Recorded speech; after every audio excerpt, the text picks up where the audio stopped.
नमस्कार, मैं श्यामनंदन कुमार आपका एसएन के क्लासेज में स्वागत करता हूं।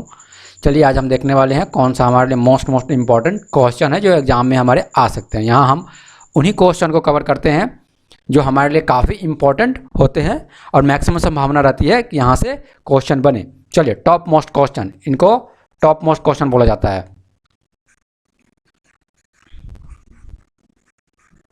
सारे क्वेश्चन ऐसे सेलेक्टेड किए जाते हैं जो एग्जाम में मैक्सिमम संभावना रहे बनने की। चलिए तो शुरू करते हैं हम अपने पहले क्वेश्चन से। भारत का सर्वोच्च खेल सम्मान कौन सा है? आंसर करें। भारत का सर्वोच्च खेल सम्मान कौन सा है? अर्जुन पुरस्कार, द्रोणाचार्य पुरस्कार, राजीव गांधी खेल रत्न पुरस्कार, ध्यानचंद पुरस्कार। करेक्ट आंसर है राजीव गांधी खेल रत्न पुरस्कार। सर्वोच्च खेल सम्मान पुरस्कार कौन सा है? राजीव गांधी खेल रत्न पुरस्कार। चलिए देखते हैं। खेल रत्न पुरस्कार के अंतर्गत 5 पुरस्कार जो नेशनल लेवल का है, ठीक, देखते हैं। सबसे पहले राजीव गांधी, दूसरे नंबर पे आता है द्रोणाचार्य पुरस्कार। ये कोच को दिया जाता है, जो टीचर होते हैं जो सिखाते हैं खेल के बारे में उनको, ठीक। अर्जुन पुरस्कार तीसरे नंबर पे, चौथे नंबर पर ध्यानचंद पुरस्कार, 5वें नंबर पर राष्ट्रीय खेल प्रोत्साहन पुरस्कार। इसको आप क्रोनोलॉजिकली आप भी याद कर ले आप, ठीक। सर्वश्रेष्ठ कौन सा होता है? राजीव गांधी खेल रत्न पुरस्कार। अभी देखा था हमने, देखेंगे क्यों न्यूज में था ये। चलिए देखते हैं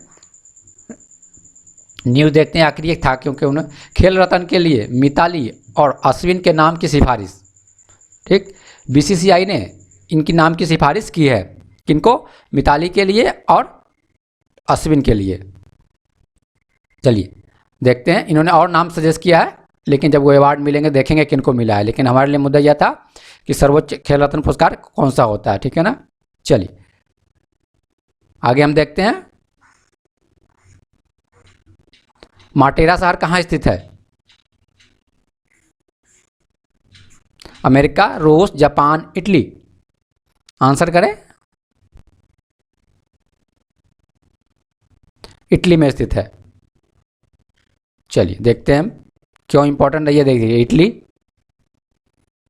हमने कल के न्यूज़ में कवर किया था इटली को अच्छी तरह से, ठीक।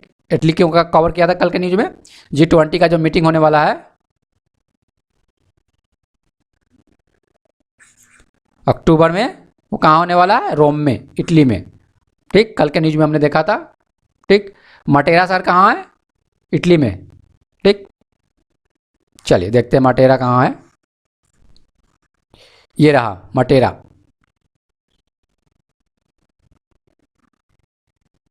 इटली में ये है माटेरा। रोम कहाँ? यहाँ G20 का अक्टूबर में मीटिंग होने वाली है। ये माटेरा क्यों न्यूज में है? क्योंकि अभी विदेश मंत्रियों के G20 के ही विदेश मंत्रियों की मीटिंग यहाँ पे हुई है। किसके? G20 की, ठीक है ना। यहाँ पे जो मीटिंग होगी वो G20 हेड की होगी, ठीक है ना। मतलब हमारे देश के प्राइम मिनिस्टर जाएंगे वहाँ पे, जब जो अक्टूबर में यहाँ पे G20 की मीटिंग होगी। तो अभी क्या है? विदेश मंत्रियों की G20 की मीटिंग है यहाँ पे। कहाँ पे? माटेरा में। दोनों इटली में ही है, ठीक। चलिए ये देखिए न्यूज में क्या था। एक दिन में जयशंकर की 10 देशों के विदेश मंत्रियों से वार्ता, ठीक है ना। G20 देशों के विदेश मंत्रियों की बैठक हिस्से इटली में, इटली के माटेरा शहर में G20 के विदेश मंत्रियों की वार्ता हुई थी, बैठक हुई थी, ठीक ना। यहाँ सब देशों के साथ अलग अलग चीज़ों पे बातें हुई। वो हमारे लिए इम्पोर्टेंट नहीं है, हमारे लिए इम्पोर्टेंट जो आता है माटेरा कहाँ स्थित है? इटली में स्थित है। चलिए भारत में सर्वाधिक उत्पादन किस फसल का होता है? आंसर करें। चावल, गेहूं, ज्वार, मक्का। टॉप मोस्ट क्वेश्चन, जितने भी क्वेश्चन सिलेक्शन किए जाते हैं टॉप मोस्ट होते हैं। चलिए आंसर करें। भारत में सर्वाधिक उत्पादन किस फसल का होता है? चावल, गेहूं, ज्वार, मक्का। करेक्ट आंसर है चावल। चलिए मोस्ट इंपॉर्टेंट क्वेश्चन, सारे के सारे जितने भी सिलेक्शन है टॉप मोस्ट। चलिए संयुक्त राष्ट्र ने किस वर्ष को मोटा अनाज वर्ष घोषित किया है? बताइए। भारत ने प्रयास किया था, ये की बात और जान जाए, हमारे देश ने ही प्रयास किया था, ठीक है ना। उन्हीं के प्रयास के फलस्वरूप संयुक्त राष्ट्र ने एक इसमें से वर्ष है जिसमें मोटा अनाज वर्ष घोषित कर दिया है संयुक्त राष्ट्र ने, ठीक है ना। बताइए कौन सा है? 2022, 23, 24, 25। हमारा करेक्ट आंसर है 2023 को मोटा अनाज दिवस घोषित किया गया है संयुक्त राष्ट्र के द्वारा। भारत की पहल पर यूएनए की मोहर 2023 मोटा अनाज वर्ष घोषित किया गया है। चलिए न्यूज में देखते हैं, न्यूज में क्यों था ये।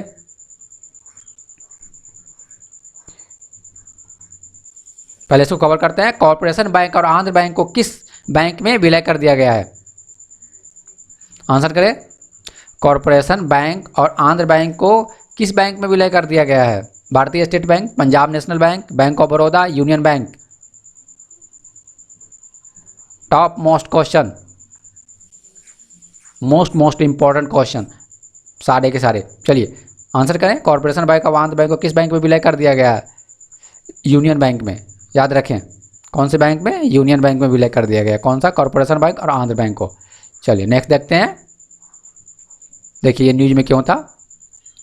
कॉर्पोरेशन बैंक और आंध्र बैंक को यूनियन बैंक में विलय कर दिया गया है, ठीक है ना। अभी एसबीआई ने कुछ गाइडलाइन भी जारी किए थे, ठीक, कि 4 बार से ज़्यादा आप एटीएम से पैसे निकालते हैं या बैंक खाते से पैसे निकालते हैं तो आपको एक्स्ट्रा चार्ज लगेंगे। 15 रुपये का चार्ज लगेगा, जिस पर जीएसटी भी देना होगा। इसलिए ये न्यूज में था। अब चेक जो है 1 साल में आपको लिमिटेड कर दिया गया है। हर वित्त वर्ष में अब सिर्फ 10 चेक वाली एक चेक बुक ही मिलेगी आपको। कितनी? 10 चेक वाली एक चेक बुक ही मिलेगी। बाकी लेने एक्स्ट्रा लेंगे। एक वित्त वर्ष में आपको कितने मिलेंगे? एक चेक बुक, और उसमें कितने होंगे? 10, ठीक। उससे ज़्यादा लेंगे तो फिर एक्स्ट्रा चार्ज होगा, ठीक है ना। उसी तरह एटीएम से धारकों को बैंक एटीएम और ब्रांच से सिर्फ 4 बार मुफ्त निकालने की अनुमति होगी। अब 4 बार निकालने की ही आपको अनुमति होगी, ठीक। चलिए नेक्स्ट देखते हैं हम।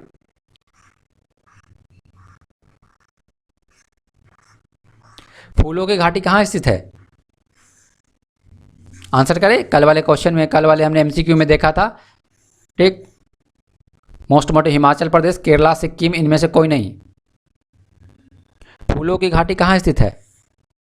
हिमाचल प्रदेश, केरला, सिक्किम, इनमें से कोई नहीं। इनमें से कोई नहीं। ये जो स्थित है फूलों की घाटी, ठीक, उत्तराखंड में स्थित है। देखिए यहाँ वैली ऑफ फ्लावर अर्थात फूलों की घाटी कहाँ स्थित है? उत्तराखंड में। कल के न्यूज में हमने देखा था क्या? Jim Corbett national park, Rajaji national park, ठीक, Nanda Devi biosphere reserve, Gangotri national park, ये सब हमने कल के न्यूज में देखा था। डेली के न्यूज देखा करें, ठीक। जितने भी क्वेश्चन सिलेक्शन किए जाते हैं वो टॉप मोस्ट, ठीक है ना।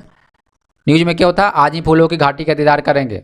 फूलों की घाटी को अब ओपन कर दिया गया है। वहाँ के उत्तराखंड गवर्नमेंट ने क्या किया है? उसको ओपन कर दिया। अब वहाँ जाके आप घूम सकते हैं वहाँ, ठीक। ये विश्व धरोहर है, ठीक है ना, आपको याद रखना है। फूलों की घाटी क्या है? वैली ऑफ फ्लावर विश्व धरोहर स्थल भी है, ठीक है ना। यहाँ 50 प्रजाति के फूल खिले हुए हैं अभी, ठीक है। तकरीबन 50 प्रजाति के फूल यहाँ अभी खिले हुए हैं, ठीक। हमने देखा कॉर्बेट नेशनल पार्क, ठीक, नंदा देवी बायोस्फीयर रिजर्व, ये सब कहाँ है? सब उत्तराखंड में है। चलिए देखते चलेंगे क्यों न्यूज में है। वही न्यूज को कवर करते हैं जो ये न्यूज में भी हो, ठीक, और हमारे लिए इंपॉर्टेंट भी हो। Most important question. चलिए अभी भारत के मुख्य चुनाव आयुक्त कौन है? भारत के मुख्य चुनाव आयुक्त कौन है? आंसर करें। रंजना देसाई, सुशील चंद्र, राजीव कुमार, अनूप चंद्र पांडे। मोस्ट इंपॉर्टेंट, आंसर करें। मुख्य चुनाव आयुक्त कौन है? रंजना देसाई, राजीव कुमार, अनूप चंद्र पांडे। हमारा करेक्ट आंसर है सुशील चंद्र, ठीक। राजीव कुमार, अनूप चंद्र ये मुख्य चुनाव आयुक्त नहीं है, चुनाव आयुक्त हैं। टोटल 3 मेंबर होते हैं किसमें?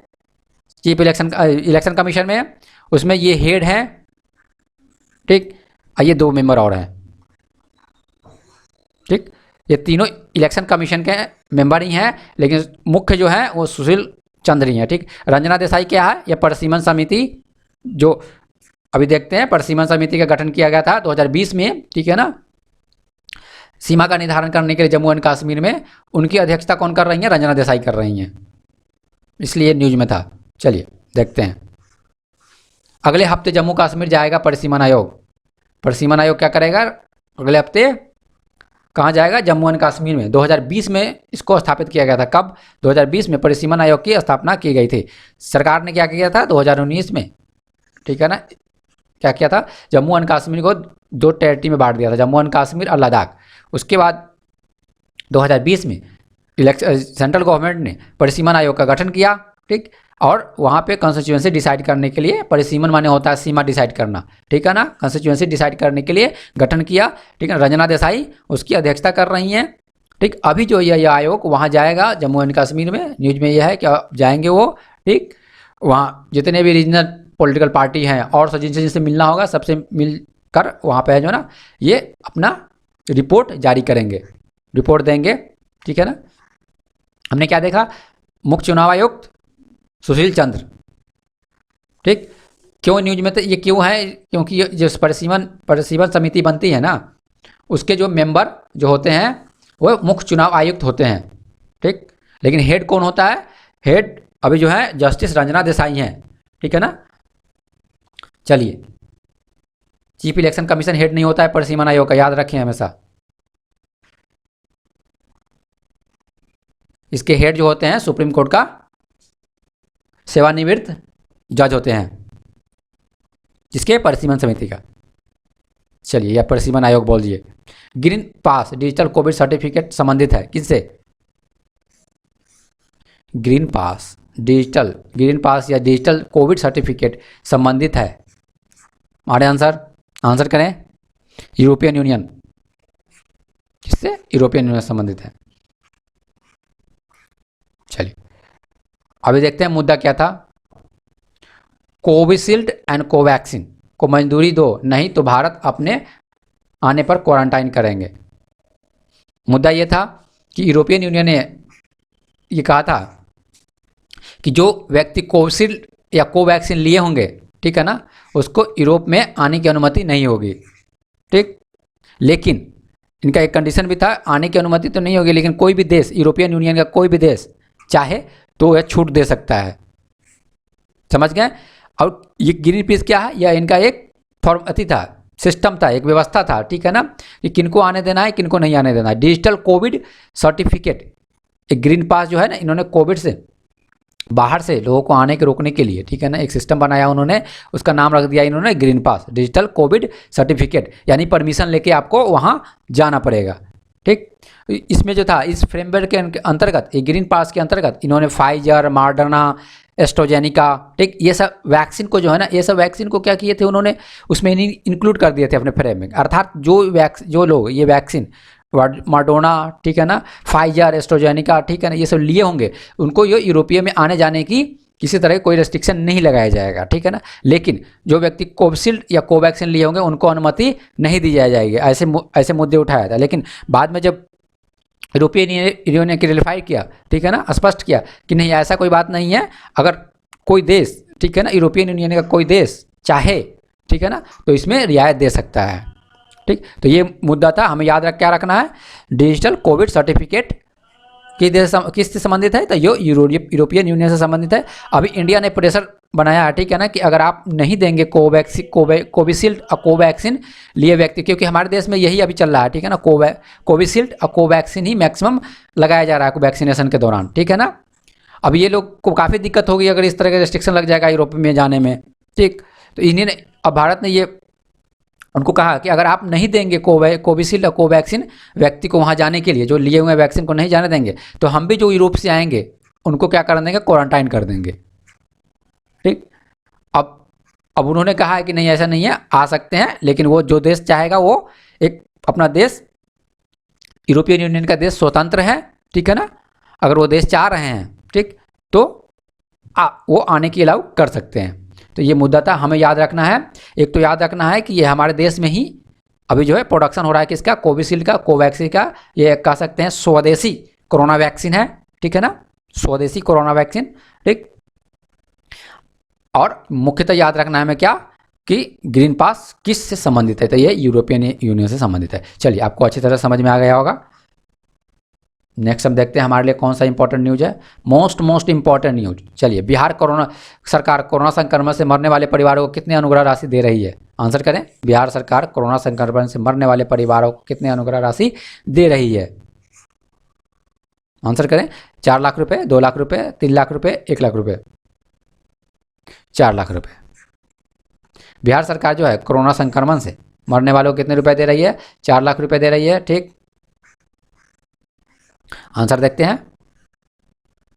बिहार सरकार कितने दे रही है? 4 लाख रुपए दे रही है। वही देखें तो दिल्ली दे रही है 50,000 रुपये। लेकिन ये सब जो है ना, मेन मुद्दा में हमारे लिए क्या था? ठीक है ना, कोरोना से मौत पर मुआवजे का हक। ठीक है ना, सुप्रीम कोर्ट ने ये आदेश दिया है, ठीक है ना, कि जो कोरोना से मरते हैं वो मुआवजे का हक है, उनके परिवार को मुआवजा मिलना चाहिए। ठीक है ना, ये जो दिया गया है ये एनडीएमए 6 सप्ताह में जारी करे मुआवजा की गाइडलाइन। एनडीएमए को बोला गया है कि आप क्या है, एनडीएमए राष्ट्रीय आपदा प्रबंधन, ठीक है ना, प्राधिकरण, राष्ट्रीय आपदा प्रबंधन प्राधिकरण को, ठीक है ना, सुप्रीम कोर्ट ने यह आदेश दिया, ठीक है ना, कि आप 6 हफ्ते के अंदर गाइडलाइन जारी करें कि कितनी न्यूनतम राशि देनी है। न्यूनतम राशि डिसाइड वो क्या करेंगे?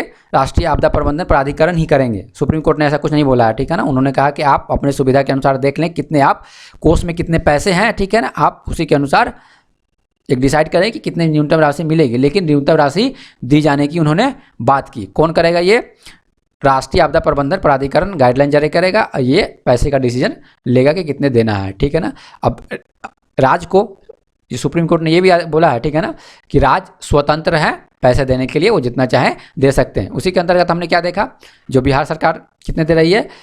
दे रही है 4 लाख। ठीक है ना, कर्नाटक सरकार कितने दे रही है? 1 लाख रुपये। दिल्ली सरकार कितने दे रही है? 50,000 रुपये। ठीक है ना, ये जो सरकारें जो दे रही हैं ना, ये आपदा प्रबंधन कोष से ना दे के मुख्यमंत्री कोष से ही दे रही है। ठीक है ना, आपको ये याद रखना है। ठीक है ना, कौन से कोष दे रही है? बिहार सरकार अगर दे रही है पैसे, कर्नाटक सरकार दे रही है, दिल्ली सरकार दे रही है, तो वो आपदा प्रबंधन वाले कोष से ना देकर, ठीक है ना, वो किस कोष से दे रही है? मुख्यमंत्री कोष से दे रही है पैसे। ठीक है ना, उसके बाद सेकेंड सुप्रीम कोर्ट ने यह बोला है कि सेंट्रल गवर्नमेंट को बोला है, 2-3 बातें कही है, ठीक है ना, कि मृत्यु प्रमाण पत्र जो जारी करें, ठीक है ना, प्रक्रिया को सरल बनाएं। कोविड से जो मर रहे हैं, ठीक है ना, उनको मृत्यु प्रमाण लेने में काफ़ी समस्या आ रही है। ठीक, तो सुप्रीम कोर्ट ने कहा कि आप उस प्रक्रिया को सरल करें, ठीक, आसान कर दे प्रक्रिया से मृत्यु प्रमाण पत्र लेने में किसी तरह की असुविधा ना हो लोगों को। ठीक, और दूसरी बात, मृत्यु प्रमाण पत्र को जो बिल्कुल क्लियरफाई करें उसमें, ठीक है ना, कि कोरोना से मृत्यु हुई है, किसी तरह का कोई कन्फ्यूजन नहीं रहना चाहिए। ठीक है ना, मृत्यु प्रमाण पत्र स्पष्ट दर्ज किया जाए, ठीक है, किया जाएगा। ठीक है ना, सुप्रीम कोर्ट ने ये बोला है किसको? सेंट्रल गवर्नमेंट को। ये एक तरह का समझिए कि उनको गाइडलाइन दिया है कि आप ऐसा ऐसा करें। ठीक है ना, और तीसरी बात उन्होंने की कि जो भी प्रमाण पत्र बनेंगे तो उसमें सुधार की व्यवस्था की। मान लीजिए कि बनाने के बाद कुछ उसमें समस्या आ जा रही है तो उसमें सुधार की व्यवस्था आप करें। ये मुख्यतः बातें थी। अब देखते हैं कि आपदा प्रबंधन कानून के अंतर्गत, आपदा प्रबंधन कानून 2005, मोस्ट इंपॉर्टेंट, आपदा प्रबंधन 2005 की धारा 12, ठीक है ना, आपदा प्रबंधन डीएमए 2005 धारा कितना? 12, धारा 12 में यह प्रबंधन है, ठीक है ना, यह व्यवस्था की गई है कि ना, कि अगर मृत्यु हो रही है ना, ठीक है ना, तो मुआवजे का प्रावधान है इसमें। समझिए कि मुआवजे का प्रावधान इसमें किया गया है। अगर कोई व्यक्ति मर जा रहा है तो उसको पर जाने के लिए मुआवजे का प्रावधान इसमें किया गया है। ठीक, तो हमने क्या देखा? न्यूनतम राहत दी जाएगी जो भी कोरोना से मरेंगे, ठीक है ना, उसका निर्धारण कौन करेगा? राष्ट्रीय आपदा प्रबंधन प्राधिकरण करेगा, और राज्य सरकार स्वतंत्र है देने के लिए अपने कोष से, या जैसे चाहे वो अपना दे सकते हैं। और दूसरा सबसे इंपॉर्टेंट दिन, आपदा प्रबंधन कानून के अंतर्गत, ठीक है ना, आपको बता दें कि कोरोना जो है ना एक महामारी घोषित कर दिया गया है। कौन सी? कोरोना को एक महामारी घोषित कर दिया गया है। ठीक है ना, आपदा प्रबंधन के अंतर्गत, आपदा प्रबंधन 2005, ठीक है ना, आपदा प्रबंधन कानून 2005 के अंतर्गत ये प्रावधान है कि किसी भी व्यक्ति को, ठीक है ना, जो उसको न्यूनतम राशि देने का प्रावधान है, मतलब पैसे देने का उसमें प्रावधान है। चलिए, हमने यहाँ देखा। चलिए, आज का न्यूज, आज का जो मोस्ट इम्पॉर्टेंट जो हमारे एग्जाम के लिए हो सकते हैं, यहीं पे ख़त्म होते हैं। ठीक, मिलते हैं नेक्स्ट वीडियो में। तब तक अपना ध्यान रखें, कोविड से बच के रहें। धन्यवाद।